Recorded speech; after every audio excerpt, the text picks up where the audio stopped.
आज हम बात करेंगे रोमियो जूलियट क्लॉज के बारे में। ये क्या है और भारत में इसे लागू करने की बात क्यों हो रही है। इस वीडियो को अंत तक जरूर देखें। तो चलिए शुरू करते हैं। ये एक काफी जटिल लेकिन बहुत जरूरी टॉपिक है। जरा सोचिए इसके बारे में। एक कानून बनाया गया बच्चों को प्रोटेक्ट करने के लिए, लेकिन क्या हो अगर वही कानून आपसी सहमति से बने टीनेज रिश्तों को ही क्राइम बना दे। कैसी सिचुएशन है ये, है ना? हाँ, यही हो रहा है भारत के पॉक्सो एक्ट के साथ। देखिए, इसका मकसद तो बहुत नेक था, बच्चों को सेक्सुअल ऑफेंस से बचाना। लेकिन अब ना एक अजीब सी दुविधा खड़ी हो गई है, और बात इतनी सीरियस है कि खुद सुप्रीम कोर्ट ने इसके मिसयूज पर, इसके गलत इस्तेमाल पर चिंता जताई है।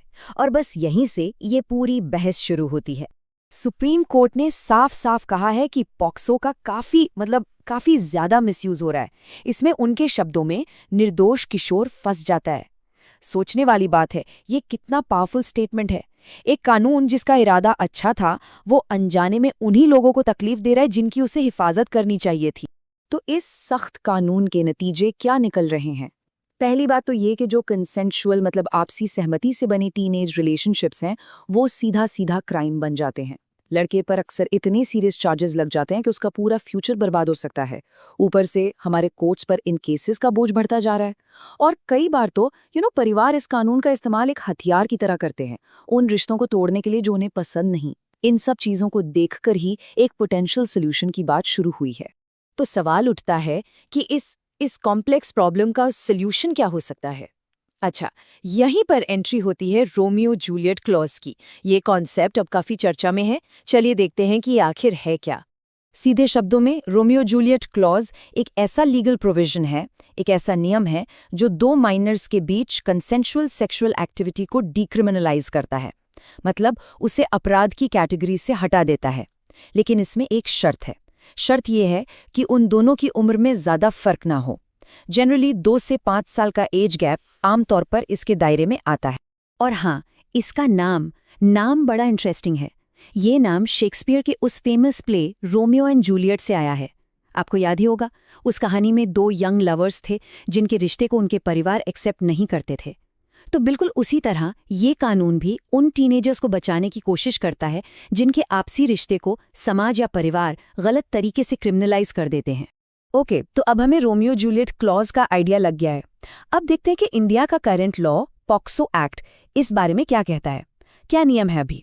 तो ये जो पीएसओ एक्ट है, ये इंडिया में साल 2012 में लागू हुआ था, और इसका मेन मकसद बच्चों को सेक्सुअल एक्सप्लॉयटेशन से प्रोटेक्ट करना था। अब इस एक्ट की सबसे बुनियादी बात समझ लीजिए। पोक्सो के हिसाब से कोई भी इंसान जिसकी उम्र 18 साल से कम है, वो कानूनी तौर पर एक बच्चा है। और हाँ, ये लॉ जेंडर न्यूट्रल है, मतलब लड़का हो या लड़की, दोनों पर बराबर लागू होता है। इसका सीधा सा मतलब ये है कि भारत में लीगल एज ऑफ कंसेंट यानी सहमति की कानूनी उम्र 18 साल है। बिल्कुल क्लियर। 18 से एक दिन भी कम तो कोई भी सेक्सुअल एक्टिविटी, भले ही वो आपसी सहमति से क्यों ना हो, वो एक क्राइम है। End of story. यहाँ पे कोई इफ या बट नहीं है। और यहीं पर टीनेज रिलेशनशिप्स की जो कॉम्प्लेक्सिटीज हैं, उनके लिए कोई जगह नहीं बचती। और बिल्कुल इसी रिजिडिटी की वजह से अब सुप्रीम कोर्ट कह रहा है कि इस कानून में बदलाव की ज़रूरत है। चलिए देखते हैं कि जुडिशरी इसके पीछे क्या रीजंस दे रही है, क्या तर्क हैं उनके। सुप्रीम कोर्ट का मानना है कि अगर रोमियो जूलियट क्लॉज जैसा कुछ लाया जाता है तो इसके कई फायदे होंगे। जैसे पहला, जो इनोसेंट टीनेजर्स हैं वो कानून के इस सख्त पंजे से बच जाएंगे। दूसरा, परिवार जो बदला लेने या कंट्रोल करने के लिए इसका गलत इस्तेमाल करते हैं, उस पर रोक लगेगी। तीसरा, कोर्ट्स पर जो इतना बड़ा बोझ है इन केसेस का, वो कम होगा। और एक बहुत अजीब सी आयरनी है जिसे ये एड्रेस करेगा। कई बार क्या होता है, केस को सॉल्व करने के लिए लड़की की शादी करवा दी जाती है, मतलब बाल विवाह, जबकि लड़के पर मुकदमा चलता रहता है। इस पर भी ध्यान दिया जाएगा। और ये सिर्फ एक आम सुझाव नहीं है, ध्यान दीजिए। सुप्रीम कोर्ट ने सेंट्रल गवर्नमेंट से, मतलब केंद्र सरकार से स्पेसिफिकली कहा है कि पॉक्सो एक्ट में अमेंडमेंट पर यानी संशोधन पर सीरियसली विचार करें। इससे आप इस मामले की गंभीरता का अंदाजा लगा सकते हैं। अच्छा, एक और बात, ऐसा नहीं है कि ये प्रॉब्लम सिर्फ इंडिया में है या ये आइडिया सिर्फ यहीं सोचा जा रहा है। नहीं, दुनिया भर में कई देशों ने इस इशू को फेस किया है और इस तरह के प्रोविजंस अपने कानून में शामिल भी किए हैं। एक एग्जाम्पल देखते हैं अमेरिका का। वहाँ अलग अलग स्टेट्स में एज ऑफ कंसेंट अलग अलग है। जैसे टेक्सास और न्यूयॉर्क में 17 साल है, कैलिफोर्निया और फ्लोरिडा में 18 और मिशिगन में तो 16 है। और इनमें से कई स्टेट्स में मिलते जुलते रोमियो जूलियट प्रोविजंस हैं जो छोटे एज गैप को अलाउ करते हैं। तो चलिए अब इन दोनों को आमने सामने रखकर देखते हैं, पॉक्सो एक्ट और ये जो प्रपोज्ड रोमियो जूलियट क्लॉज है, इनकी एक डायरेक्ट तुलना करते हैं ताकि पिक्चर एकदम क्लियर हो जाए। देखिए, साफ दिख रहा है, पॉक्सो के हिसाब से 18 से कम उम्र में कंसेंट बिल्कुल इम्पॉसिबल है कानूनी तौर पर। वहीं रोमियो जूलियट क्लॉज कहता है कि अगर एज गैप कम है तो ये पॉसिबल हो सकता है। पॉक्सो का मेन गोल क्या है? हर हाल में बच्चों की सुरक्षा, जबकि प्रपोज्ड क्लॉज कहता है बच्चों की सुरक्षा तो है ही, साथ में इनोसेंट टीनेजर्स की भी सुरक्षा। और सबसे इंपॉर्टेंट पॉइंट, मिसयूज का पोटेंशियल। कोर्ट के अनुसार पॉक्सो में ये काफी हाई है, जबकि नए क्लॉज से इसके कम होने की उम्मीद है। तो आखिर में बात आकर रुकती है न्याय के एक बुनियादी सवाल पर।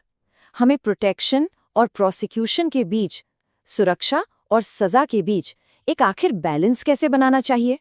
बच्चों की सुरक्षा और टीनेजर्स की अपनी आज़ादी, इसके बीच सही संतुलन कहाँ मिलेगा? यही इसकी मूल दुविधा है। एक तरफ है पॉस्को, जिसका मकसद है हर बच्चे को सेक्सुअल एक्सप्लॉयटेशन से पूरी एब्सोल्यूट प्रोटेक्शन देना, और दूसरी तरफ है रोमियो जूलियट क्लॉज का आइडिया, जिसका मकसद है प्रोटेक्शन तो देना लेकिन साथ ही यंग कंसेंशुअल लव को क्राइम बनने से भी रोकना। दोनों ही उद्देश्य अपनी जगह अहम है। तो अब सवाल यहीं पर आके खड़ा होता है, प्रोटेक्शन यानी संरक्षण या फिर कंसेंट यानी सहमति? आने वाले समय में भारत की प्रायोरिटी क्या होनी चाहिए? ऐसी ही जानकारी के लिए सब्सक्राइब कीजिए ऑल कैन स्टडी को। Thank you. चलिए नेक्स्ट